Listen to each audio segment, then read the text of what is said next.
वक्रतुंड महाकाय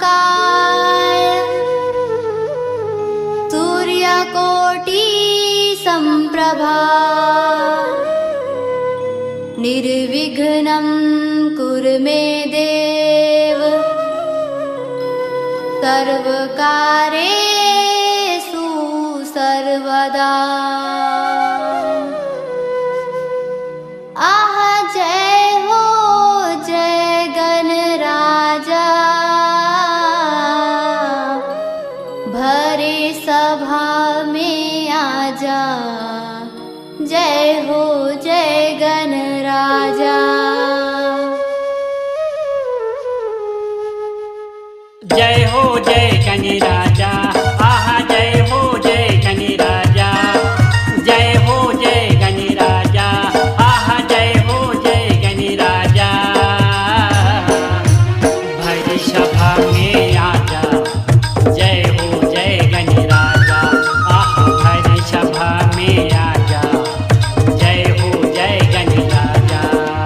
जय हो जय गणराजा आह जय हो जय गणराजा।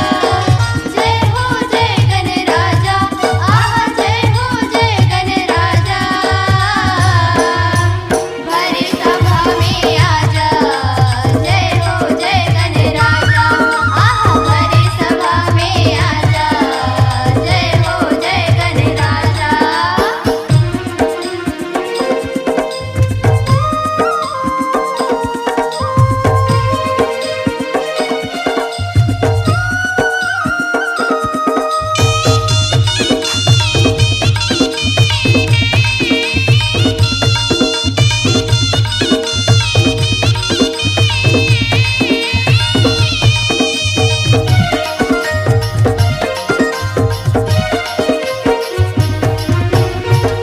माता तोरे पार्वती है पिता है महादेवा।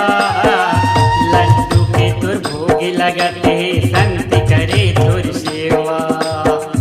लड्डू के तुर भोग लगत है संत करे तुर सेवा। माता तोरे पार्वती है पिता है महादेवा। लड्डू के तुर भोग लगते है संत करे तुर सेवा। लड्डू के तुर भोग लगत है संत करे तुर सेवा। मुसवा के सवारी तोरे पेट हवे बड़ा भारी। आहा मुसवा के सवारी तोरे पेट हवे बड़ा भारी। भरी सभा में आजा जय हो जय गणराजा आहा भरी सभा में आजा जय हो जय गणराजा।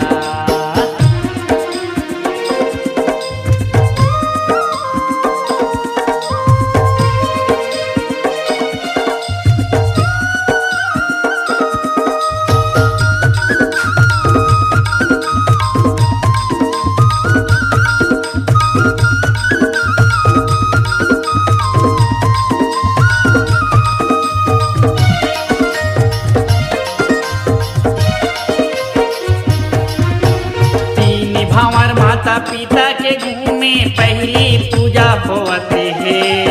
और भेदला कार्तिक ने जाने दुनिया भर घूमते है। तोर भेदला कार्तिक न जाने दुनिया भर घूमत है। तीन भावर माता पिता के घूमे पहली पूजा होते है।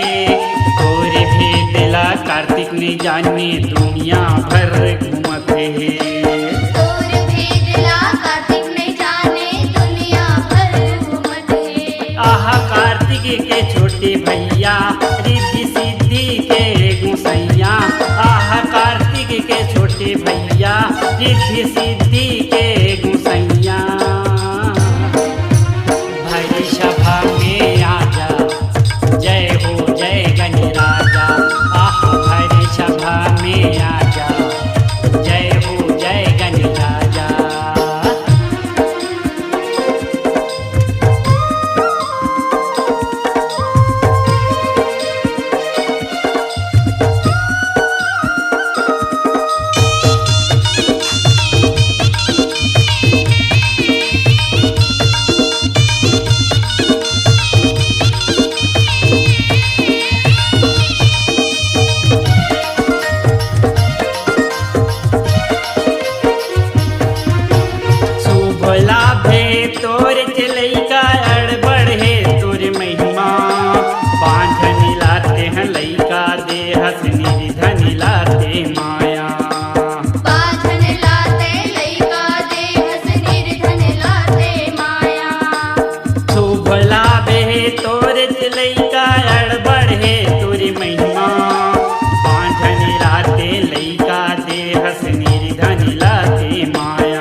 हरैया तेहा लाज के बचैया आहा विघ्ना के हरैया तेहा लाज के बचैया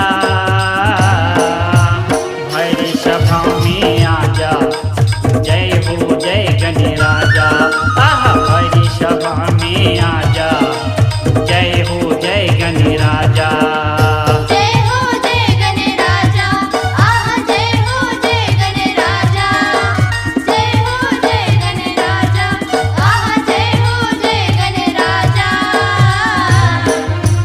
भैरी सभा में आजा जय हो जय गणराजा आहा भरी सभा में आजा जय हो जय गणराजा आहा भैरी सभा में आजा